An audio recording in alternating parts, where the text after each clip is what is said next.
할렐루야. 예수 그리스도 이름으로 하나님 말씀 증거하겠습니다. 우리 다 같이 성경 말씀 에베소서 4장 28절 29절 말씀을 다 같이 찾겠습니다.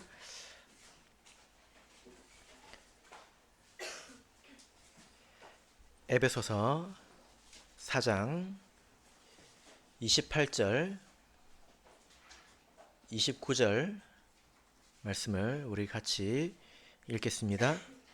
28절 시작.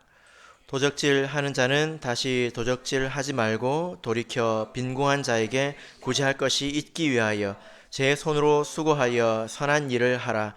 무릇 더러운 말은 너희 입 밖에도 내지 말고 오직 덕을 세우는데 소용되는 대로 선한 말을 하여 듣는 자들에게 은혜를 끼치게 하라. 아멘.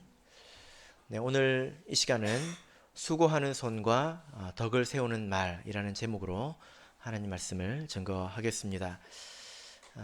오늘 이 말씀을 읽을 때 우리가 조금 이상한 생각이 들 수도 있는데요.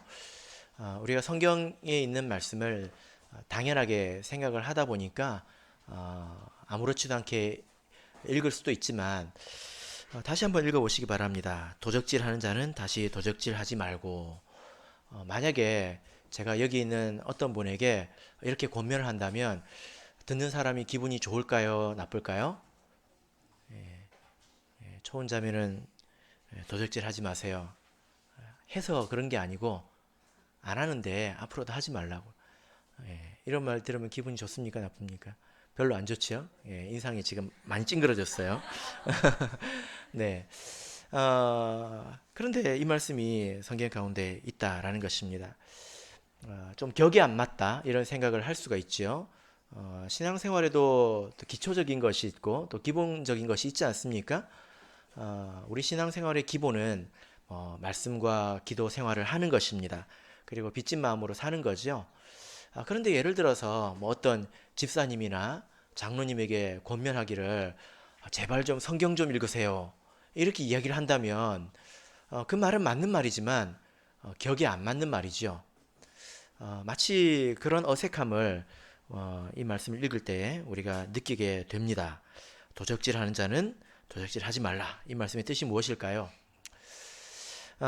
바울 서신을 보면 거의 항상 두 부분으로 나눠진 것을 여러분께서 아실 것입니다.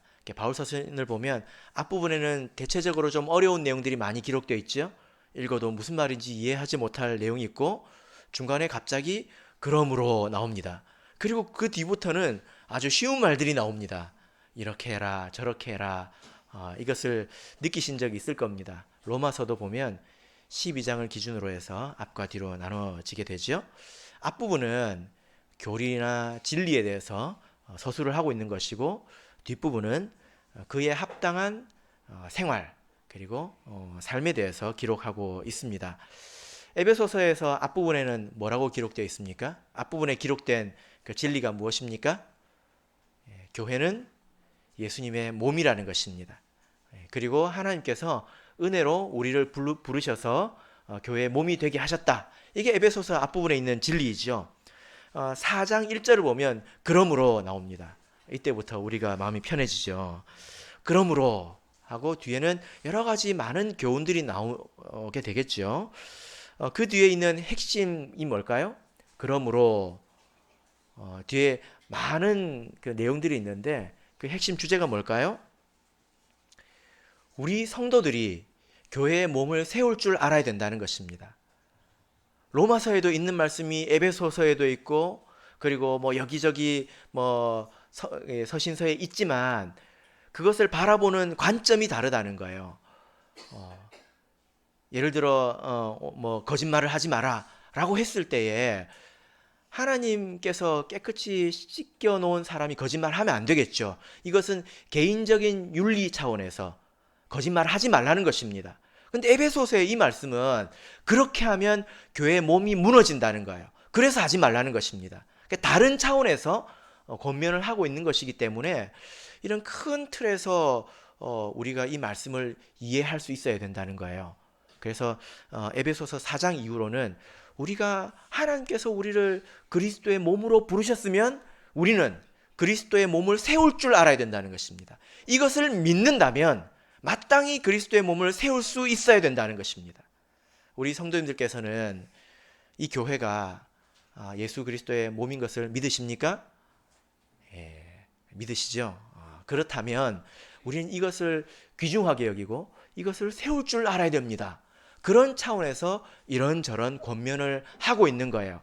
그런 각도에서 오늘 이 말씀도 보아야 하는 것입니다. 거짓말하지 않고 또 도적질하지 않는 것 당연한 것 아닙니까? 그러나 이것은 좀 특별한 관점에서 하는 말씀이죠. 당시 에베소 교회로 가서 이 말씀의 배경을 좀 생각을 해보겠습니다. 그 당시 교회는 여러분들이 생각할 때에 부자들이 많았을 것 같습니까? 아니면 가난한 자들이 많았을 것 같습니까?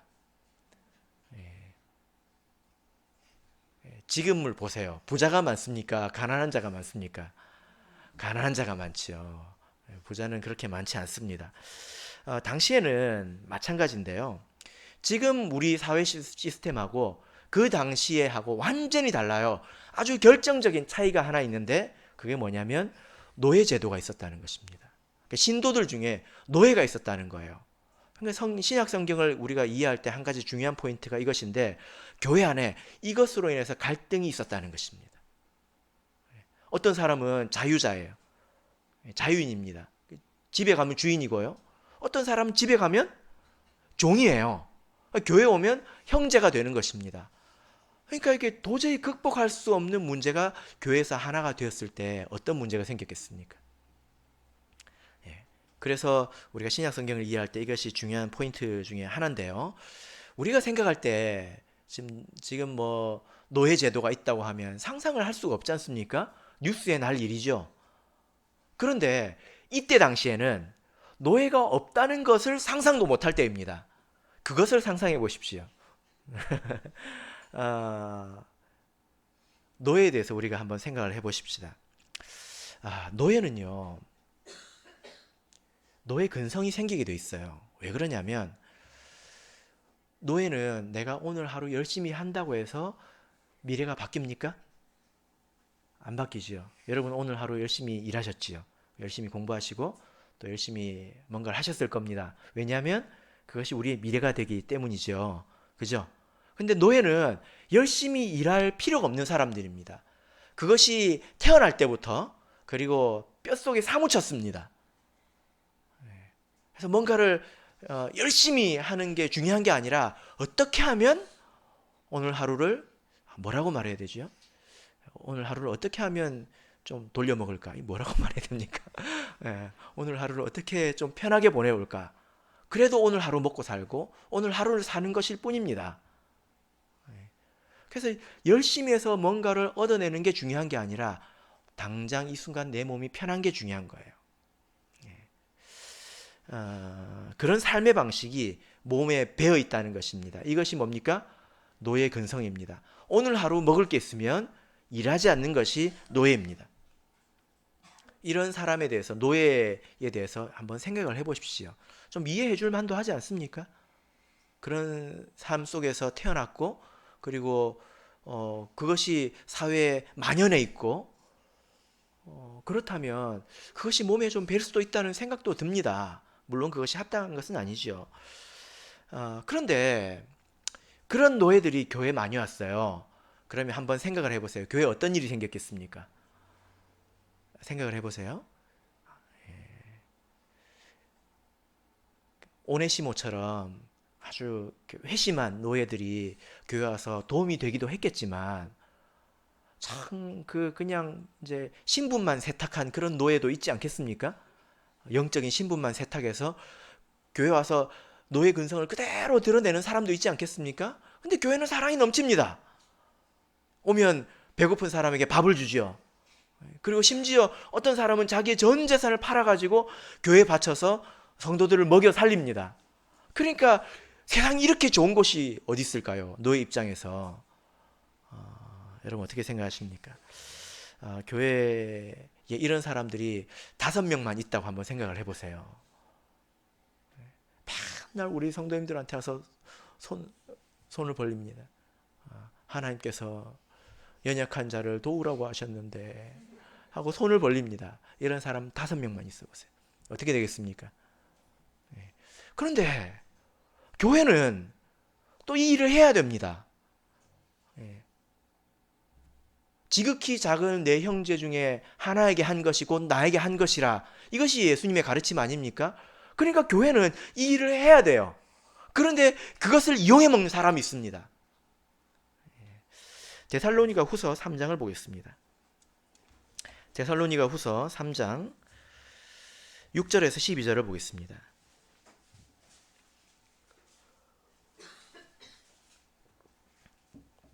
데살로니가 후서 3장 6절에서 12절, 조금 길지만 우리 같이 읽어보겠습니다. 6절 시작. 형제들아, 우리 주 예수 그리스도의 이름으로 너희를 명하노니 규모 없이 행하고 우리에게 받은 유전대로 행하지 아니하는 모든 형제에게서 떠나라.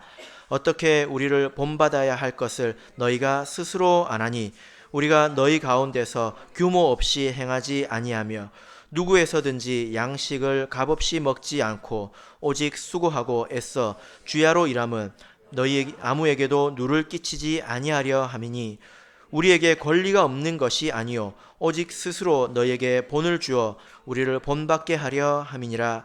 우리가 너희와 함께 있을 때에도 너희에게 명하기를 누구든지 일하기 싫어하거든 먹지도 말게 하라 하였더니 우리가 들은즉 너희 가운데 규모 없이 행하여 도무지 일하지 아니하고 일만 만드는 자들이 있다 하니 이런 자들에게 우리가 명하고 주 예수 그리스도 안에서 권하기를 종용히 일하며 자기 양식을 먹으라 하노라.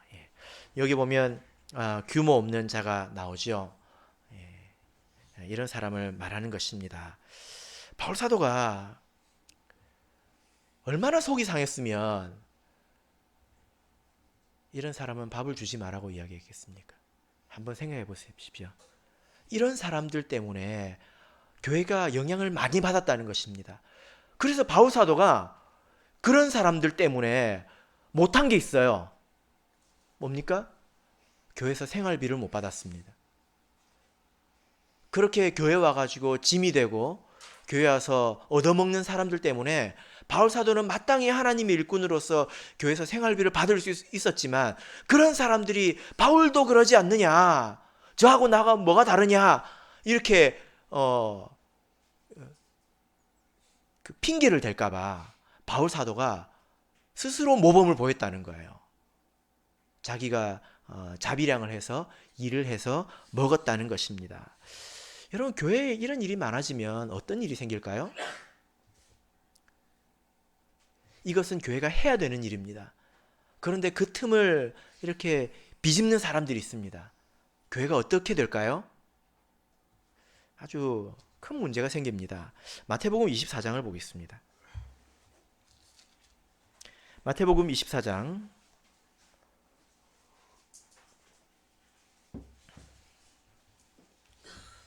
12절.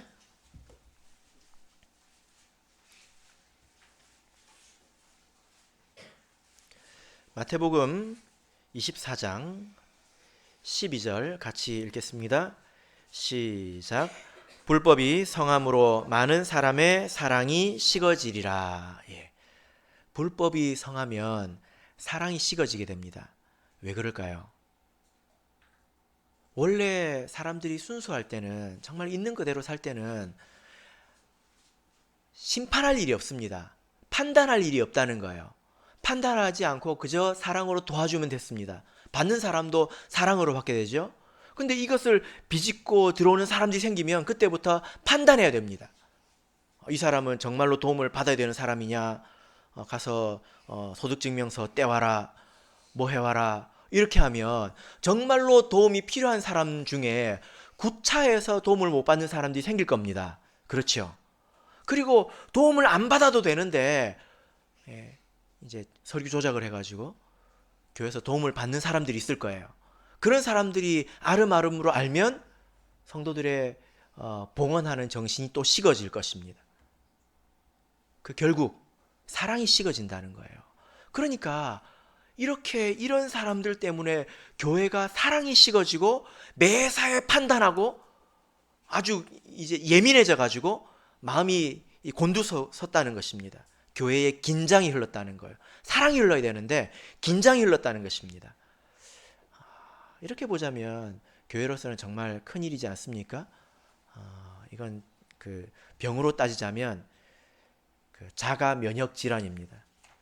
자기 몸을 판단하고 공격하고 그렇게 긴장되게 서로를 바라보고 이런 것이 체질화되는 것입니다. 아주 치명적인 거죠. 그래서 이것은 단순히 일을 하지 않고 교회 와서 거저 얻어먹는 정도가 아니라 교회의 온도를 떨어뜨리는 것입니다. 식어지게 만드는 거예요. 사실 교회는 이와 유사한 일들이 많이 있을 수 있습니다. 판단이 많아지면 사랑은 식게 되어 있습니다. 그래서 판단력을 많이 키워야 됩니다. 그래야 사랑이 식지 않겠죠. 얼마나 바울 사도가 화가 나고 또 답답했으면 그런 사람들은 먹지도 말게 하라. 그런 사람이라도 밥은 줘야 될 것 아닙니까? 바울 사도가 그렇게 이야기했다는 것입니다. 자, 그래서 에베소서 본문으로 돌아가서 보시면, 자 여러분, 여기서 도적질하는 자는 다시 도적질하지 말고 자기 손으로 수고하게 하라. 이 말 뜻이 무엇일까요? 도적질하는 자가 누구를 말합니까? 스스로 할 수 있는데도 짐이 되는 것을 말합니다. 여러 가지 차원에서 우리가 적용을 할 수 있습니다.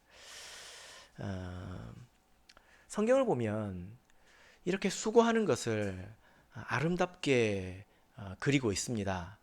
그래서 예수님께서도 목수일을 하셨죠. 여러분, 그 성서 시대에는 집을 지을 때 돌로 지었다고 하고 있습니다. 그래서 예수님께서는 나무도 만지셨겠지만 돌도 만지셨을 거예요. 근데 지금은 크레인이 있지만 근골격계 예방을 위해서 크레인도 쓰지만 그때는 크레인이 있습니까? 예수님께서 그 무거운 돌로 그리고 나무로 일을 하셨을 겁니다. 그러면 예수님께서 한 일이 뭡니까? 노가다지요. 아주 힘든 일입니다. 그래서 그 성경에서 수고하다 이런 말을 그리고 원문으로 이렇게 보면 이것은 맞다, 때리다 이런 뜻입니다. 우리 성도님들께서도 열심히 일을 하고 집에 들어가면 삭신이 쑤시죠. 꼭 마치 누구한테 맞은 것처럼 쑤시지 않습니까? 그러시죠? 김장하고 들어가면 그렇죠? 그것을 말합니다. 그렇게 수고하는 것이 하나님 나라 안에서는 아름다운 것입니다. 하나님께서 그렇게 말씀을 하고 계시죠.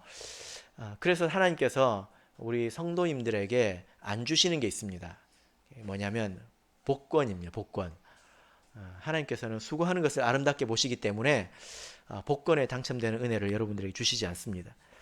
만약에 여러분들이 정확하게 번호를 맞췄다면 하나님께서 기적을 일으키셔서 다른 번호가 나오게 하실 겁니다. 왜 그럴까요? 그것은 여러분을 망하게 하는 것이기 때문입니다. 잠언 13장 11절을 보겠습니다. 잠언 13장 11절.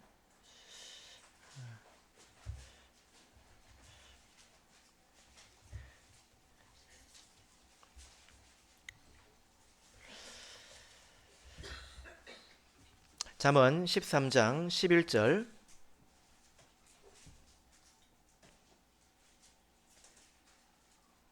같이 읽겠습니다. 시작. 망령되이 얻은 재물은 줄어가고 손으로 모은 것은 늘어가느니라. 네. 망령되이 우리가 무엇인가를 얻었다면 하나님께서 그것을 지켜주시지 않습니다.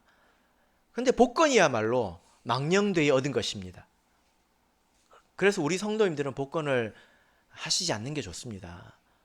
그것이 절대 우리에게 유익이 되지 않습니다.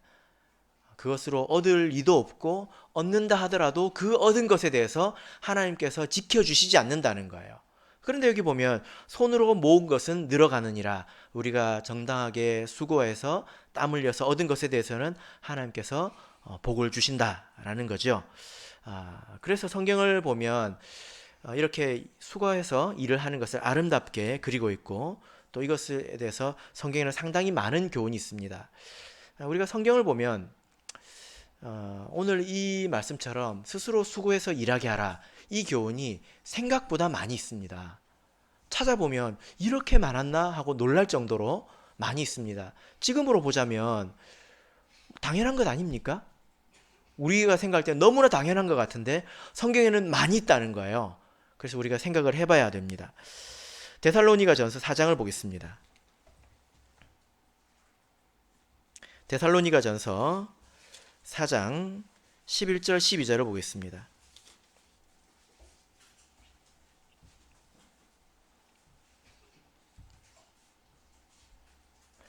데살로니가전서 4장 11절 12절 같이 읽겠습니다. 시작. 또 너희에게 명한 것 같이 종용이 하여 자기 일을 하고 너희 손으로 일하기를 힘쓰라. 이는 외인을 대하여 단정히 행하고 또한 아무 궁핍함이 없게 하려 함이라. 예. 여기서도 너희 손으로 일하기를 힘쓰라 이렇게 권면을 하고 있죠. 이 말씀에 대해서 그 이유를 12절에서 말씀을 하고 있는데, 첫 번째는 외인을 대하여 단정히 행하고 이렇게 말하고 있습니다. 이것이 이방인들이 보기에 아름답다는 것입니다. 단정해 보인다는 거예요.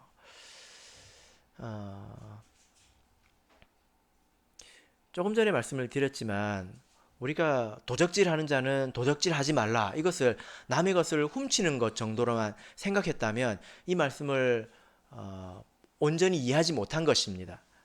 도적질에는 범위가 있습니다. 어떤 것이 도적질입니까? 우리 성도님들께서 남의 것을 훔치는 사람은 없을 거예요. 그런데 방심할 수 있는 것들이 몇 가지가 있습니다. 첫 번째는 탈세입니다. 탈세. 그래서 나라에 마땅히 바쳐야 될 그 세금을 바치지 않는 거죠. 이것은 정부를 상대로 도둑질을 하는 것입니다. 그리고 주인의 입장에서는 우리가 뭔가를 이렇게 경영한다면 주인의 입장이 되겠죠. 종업원을 착복하는 것, 착취하는 것, 이것 또한 도적질입니다. 요즘에 말로 보자면 뭐 열정페이 이런 말이 있죠. 들어보셨습니까? 젊은 사람들은 열정이 있어야 됩니다. 그래서 배우기 위해서는 그런 건 희생은 다 감수하고 배워야 됩니다. 그러니까 돈을 조금만 받으라는 거예요. 이게 착취하는 것입니다. 이것은 또 도적질입니다. 또한 반면에 우리는 뭔가를 운영하는 입장이보다는 어디에 소속된 경우가 더 많지 않겠습니까? 소속된 자의 입장에서는 무엇이 도적질이겠습니까? 나태한 것입니다. 그것은 주인의 시간을 뺏는 거죠. 근무 시간에 나태하고 그리고 마땅히 해야 될 것을 준수하지 않는 것이 또한 도적질이라고 할 수 있습니다. 이 도적질은 교회 안에도 있을 수 있고 가정 안에도 있을 수 있습니다. 교회 안에서 우리는 그리스도의 몸입니다. 그럼 각 지체가 각자의 역할을 다 해서 자기의 몸을 다 이롭게 해야 되지 않겠습니까? 믿음이 어릴 때는 다 이해합니다. 아무 일도 안 해도 다 이해합니다. 근데 믿음이 자라고 나면 뭐 해야 됩니까? 일해야 됩니다. 그러지 않고 교회 와서 주는 밥 받아 먹고 그냥 앉아만 있다가 가는 것은 아주 넓은 범위에서 아주 넓은 범위에서 저 끝에 있는 도적질이다. 그 생각할 수 있을까요? 여러분의 판단에 맡기겠습니다. 이 도적질은 집에도 있습니다. 부모의 사랑을 빌미로 해서 간혹 보면 부모는 가난한데 또 뼈 빠지게 일을 하는데 자식은 막 비싼 옷을 입고 다녀요. 20만 원짜리, 30만 원짜리 막 옷을 막 입고 다닙니다. 여러분 어떻게 생각하십니까? 이것은 잘못 가르친 것입니다. 이것은 잘못 가르친 것입니다. 아이들이 집에서부터 수고하도록 가르쳐야 합니다. 부모가 자식에게 사랑을 베풀어서 자식이 부모가 부모를 사랑할까요? 그렇지 않습니다. 자식이 집에서 수고하게 해야 됩니다. 마치 성도가 교회에서 봉사할 때에 교회를 사랑하고 또 하나님의 사랑을 깨닫게 되듯이 집에서 수고하게 해야 됩니다. 그래서 화장실 청소도 해야 되고요. 음식물 쓰레기통도 버려야 되고요. 그리고 설거지도 해야 됩니다. 청소기도 돌려야 되죠. 자기 방 청소는 당연히 해야 되고, 일어나면 자기 이불은 자기가 개야 됩니다. 찔리는 사람들은 빨리 회개하십시오. 빨리 회개하십시오.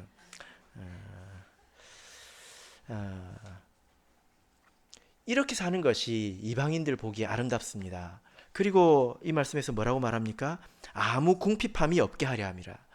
이렇게 하지 않으면 성도에게도 궁핍함이 생긴다는 거예요. 하나님께서는 우리 성도들에게 어떻게 일용할 양식을 주십니까? 수고할 기회를 주시는 것입니다. 그래서 우리가 세상에서 수고해서 일용할 양식을 얻게 되고, 교회에서 수고해서 영적인 것을 얻게 되고, 집에서 수고해서 가정의 소중함을 깨닫게 된다는 것입니다. 이것이 이방인들 보기에 아름다운 것이지, 이방인들 보기에 칭찬할 만한 것이지, 하나님 믿는 사람들이 더 야가 빠져가지고 어떻게 하면 탈세를 하는지 편법과 이 불법의 그 경계를 막 드나들면서 요리조리 해먹고, 그리고 직장에서도 요리조리 해먹고, 그런 것이 이방인들 보기에 아름답지 않습니다. 디도서 2장 9절 10절을 보겠습니다. 디도서 2장 9절 10절 보겠습니다.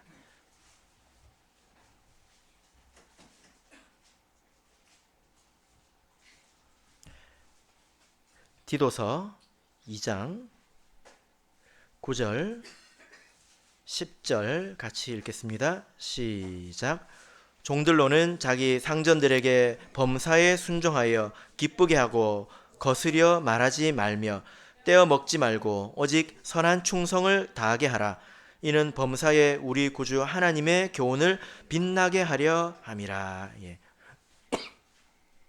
이것이 당연한 말씀인 것 같지만, 노예 근성에 물들어 있는 그 사람, 어떻게 하면 한번 빠져볼까, 이것이 뼛속에 사무쳐 있는 이 노예들에게는 정말 믿음이 아니면 할 수 없는 그런 말씀입니다. 그러므로 우리는 더 잘 지켜야 되겠죠. 우리가 어디에 소속되어 있다면 정말 열심히 해야 합니다.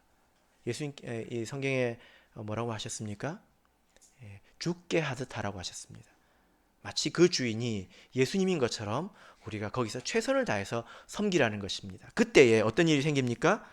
우리 구주 하나님의 교훈이 빛나게 된다는 거예요. 우리가 믿는 하나님께서 영광을 얻으신다는 것입니다. 그러므로 우리가 세상에서 그 어떠한 도적질도 해서는 안 됩니다. 넓은 범위에서나 좁은 범위에서나 해서는 안 됩니다. 오히려 우리는 수고해서 정말 값지게 번 것으로 어떻게 해야 됩니까? 남을 이롭게 해야 됩니다. 사도행전 20장을 보겠습니다. 우리가 꼭 기억해야 될 이 비밀이 여기 있습니다.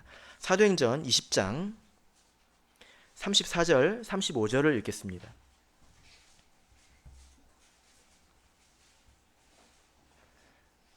사도행전 20장 34절, 35절 같이 읽겠습니다. 시작. 너희 아는 바에 이 손으로 나와 내 동행들의 쓰는 것을 당하여 범사에 너희에게 모본을 보였노니 곧 이같이 수고하여 약한 사람들을 돕고 또 주 예수의 친히 말씀하신 바 주는 것이 받는 것보다 복이 있다 하심을 기억하여야 할지니라. 여기서도 또 바울 사도가 이렇게 권면하고 있지 않습니까? 주는 것이 받는 것보다 복이 있다는 것입니다. 여러분, 이 말씀을 한번 곰곰이 생각해 보십시오. 정말로 주는 것이 받는 것보다 복이 있습니까? 곰곰이 생각을 해 보십시오. 제가 보는 것은 두 가지입니다. 가난한 집 자식들이 부모를 사랑한다는 거예요. 그리고 작은 교회 학생들이 교회를 사랑한다는 것입니다. 큰 교회에서 학생들이, 교사들이 너무 발빠르게 움직여가지고 학생들은 할 게 없습니다. 그래서 그 학생들이 뭐라고 말하는지 아십니까? 심심하다고 합니다. 할 게 없다고 그럽니다. 지루하다고 그럽니다. 교회를 사랑하는 마음을 잘 읽을 수가 없어요. 언제서야 비로소 사랑하게 됩니까? 그 학생들이 교사가 되어서 교회를 위해서 뛸 때부터 교회를 사랑하게 됩니다. 참 신기하죠?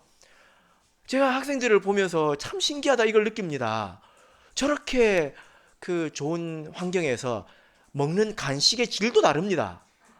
아니, 레벨이 달라요. 간식의 레벨이. 저렇게 좋은 환경에 자라는데 삐딱해요. 그런데 아무것도 받는 게 없는데 이 아이는 교회를 사랑합니다. 그게 느껴집니다. 왜 그럴까요? 주는 것이 받는 것보다 복이 있기 때문입니다. 그래서 우리가 누군가를 위해서 베풀게 되면, 교회를 위해서 또 내 이웃을 위해서 베풀면, 또 가족을 위해서 베풀면 반드시 거기에는 복이 있다는 것입니다. 이 말씀에 대해서 깊이 생각해 보시길 바랍니다. 자기를 아끼느라고, 자기만 아느라고, 자기만 채우면 그것은 복이 없는 거죠. 그래서 귀하게 얻은 것일수록, 또 귀하게 번 것일수록 정말로 내가 누구에게 맞은 것처럼 몸이 아파서 정말 귀하게 벌었다. 이것이 같은 돈이지만 이것은 다른 것과 다르다. 그렇다면 더욱더 이것은 다른 사람을 위해서 쓰시길 바랍니다. 그때 더욱더 복이 있을 것입니다. 그러므로 에베소서의 말씀으로 돌아가서 보면 도적질하는 자는 도적질하지 말라. 이 말은 짐이 되지 말라는 것입니다. 할만하거든 힘이 되라는 거죠. 이 말씀을 잘 이해하시길 바랍니다. 그런 사람들이 많으면 교회가 판단하게 됩니다. 그러면 교회는 사랑이 식어지게 됩니다. 아주 안 좋은 거죠. 자, 이제 우리 본문 29절을 읽겠습니다. 29절 에베소서 4장 29절 같이 읽겠습니다. 시작. 무릇 더러운 말은 너희 입 밖에도 내지 말고 오직 덕을 세우는데 소용되는 대로 선한 말을 하여 듣는 자들에게 은혜를 끼치게 하라. 이어서 말씀하시고 있는 것은 말을 잘하라는 것입니다. 더러운 말을 하지 말고 어떤 말을 하라고 하고 있습니까? 덕을 세우는 말을 하라, 이렇게 말씀을 하고 있습니다. 우리는 하나님의 형상으로 지음을 이렇게 받았기 때문에 다른 동물과는 달리 말을 할 수 있습니다. 그런데 사람이 타락하면서 이 말도 타락을 해버려서 이 말 때문에 심판받는 일이 생기게 되었습니다. 말에는 권세가 있지요. 마태복음 12장을 보겠습니다. 마태복음 12장 33절에서 37절까지 말씀을 보겠습니다. 마태복음 12장 33절에서 37절까지 말씀을 같이 읽겠습니다. 시작. 나무도 좋고 실과도 좋다 하든지 나무도 좋지 않고 실과도 좋지 않다 하든지 하라. 그 실과로 나무를 아느니라. 독사의 자식들아, 너희는 악하니 어떻게 선한 말을 할 수 있느냐. 이는 마음에 가득한 것을 입으로 말함이라. 선한 사람은 그 쌓은 선에서 선한 것을 내고 악한 사람은 그 쌓은 악에서 악한 것을 내느니라. 내가 너에게 이르노니 사람이 무슨 무익한 말을 하든지 심판날에 이에 대하여 신문을 받으리니 내 말로 의롭다함을 받고 내 말로 정죄함을 받으리라. 네, 여기서 보니까 말로 인해서 심판을 받을 것이다, 이렇게 말씀하고 있죠. 말이 참으로 중요합니다. 성경에 말에 관한 교훈이 참 많이 있지요. 그 중에 1번은 적게 하라는 것입니다. 이것은 우리가 항상 마음에 새겨야 됩니다. 말이 많으면 반드시 실수가 있습니다. 말은 적게 하라고 하는 것이 가장 중요하죠. 그런데 이 말에서 나쁜 말 중에서 가장 나쁜 말이 있습니다. 어떤 말이 가장 나쁠까요? 여러분들께서 지금까지 성경을 읽으셨지 않습니까? 가장 나쁜 말이 어떤 말인 것 같습니까?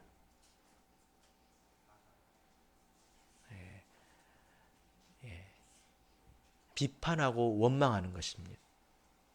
비판하고 원망하는 것. 근데 이 비판과 원망도 대상이 있지 않습니까? 비판과 원망 중에서도 가장 안 좋은 말이 누구에 대해서 비판하는 것일까요? 교회입니다. 교회. 그리고 교회의 일꾼들에 대해서.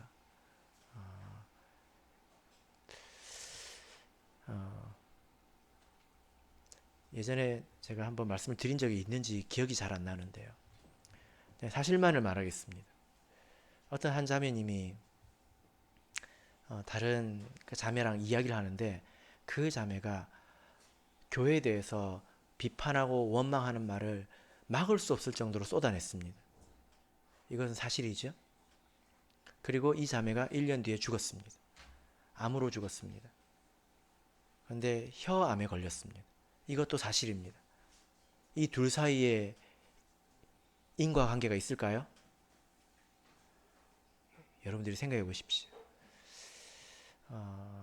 혹여 우리 부모님들은 자식 앞에서 다른 사람을 비판하고 비난해서는 안 됩니다. 그것은 자식의 입에 독을 떠먹이는 거하고 똑같습니다. 정말로 해롭습니다. 특별히 교회에 대해서, 교회 일꾼들에 대해서 비난하는 것은 정말로 자식에게 독을 떠먹여서 하나님과 끊어버리는 것과 같습니다. 절대로 그 일은 하지 않으셔야 합니다. 다른 것도 물론 안 좋지만요.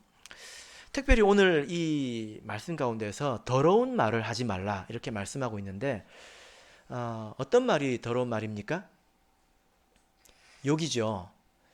그래서 우리 학생들은 학교에서 친구들이 쓴다고 따라서 욕을 쓰면 안 됩니다. 우리 그 집에 애들이 학교에서 또 어린이집에서 욕을 듣고 와가지고 자기도 한번 말해보고 싶은 거예요. 근데 그 말을 쓸 수는 없잖아요. 어떻게 하는 줄 아십니까?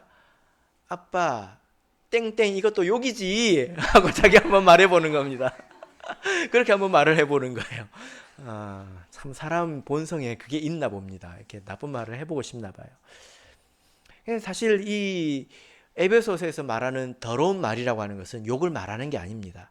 이것은 썩었다는 것입니다. 말이라고 하는 것은 이제 음식으로 비유를 해보면 참 이해하기가 쉬운데 우리 성도님들께서 먹는 것을 참 조심하시죠. 되도록이면 유기농을 또 드시지 않습니까? 그죠? 그것이 내 몸에 영향을 미칩니다. 여기 느끼실 때가 된 분들이 많이 있는 것 같네요. 우리 학생들은 아무거나 먹어도 잘 모르는데 그걸 먹고 좀 느끼실 때가 된 분들이 많이 있는 것 같습니다. 맞죠? 빨리 대답하세요. 맞죠? 그런데 듣는 것도 마찬가지입니다. 먹는 것이 내 몸에 영향을 미치듯이 듣는 것과 보는 것은 내 마음과 영혼에 똑같이 영향을 미칩니다. 썩은 음식을 먹으면 어떻게 됩니까? 장염 걸려요. 학교도 못 갑니다. 장염 걸려요. 누구처럼. 썩은 거 먹으면 그렇게 되죠. 썩은 거 들으면 어떻게 되겠습니까? 내 마음이 무너지게 되어 있습니다. 내 믿음이 식어지게 되어 있습니다. 자, 그래서 어떤 것이 썩어지는 말이냐? 듣는 사람의 마음을 무너지게 하고 식어지게 만드는 말이 썩는 말입니다. 썩은 말입니다. 근데 음식은요, 말이라는 것이 참 고약한 게 이거예요. 음식은 앞에 있어요. 썩었으면 안 먹으면 되죠. 근데 말은 뱉는 순간 귀로 들어갑니다. 내가 안 먹어야지 안 먹어야지 해도 귀를 막고 살 수는 없지 않습니까? 또 그런 말일수록 귀가 더 가게 됩니다.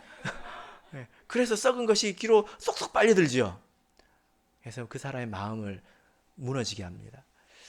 욕을 한마디도 하지 않고서 더러운 말을 할 수 있어요. 어떤 것이 더러운 말인지 여러분 생각해 보십시오. 듣는 사람의 마음으로 하여금 그 믿음으로 하여금 식고 무너지게 만드는 것입니다. 어떤 말이 더러운 말입니까? 내가 저기 사이판으로 여행을 갔다 왔는데 옆에 있는 사람들이 어떻게 생각할까요? 어떻게 생각할까요? 나는 바보같이 무능해가지고 돈도 없어서 가지도 못하고 아, 역시 돈이 최고야. 돈 있어야 저렇게 행복하게 사는구나. 그렇게 느끼지 않겠습니까? 모든 사람이 다 그렇게 느끼지는 않죠. 근데 그 중에 한 사람이 그렇게 느끼면 어떻게 하시겠습니까? 아, 내가 이번에 집을 샀더니 역시 집에는 화장실이 두 개가 있어야 돼. 이런 말을 했다고 한번 생각해 보십시오. 자식 자랑을 한번 했다고 생각해 보십시오. 듣는 사람의 마음이 그리로 움직이게 됩니다. 내가 아무 생각 없이 그저 있는 말 한마디 했다 치지만 듣는 사람의 마음은 식어질 수 있다는 거예요. 그래서 말을 할 때는 정말 조심스럽게 해야 되는 것입니다. 생각을 해서 해야 되는 것입니다. 그렇다고 여행 가는 게 죄는 아니에요. 너무 많이 가면 죄는 될 수 있어요. 근데 갈 수 있습니다. 그럴 때는 조용히 다녀야 돼.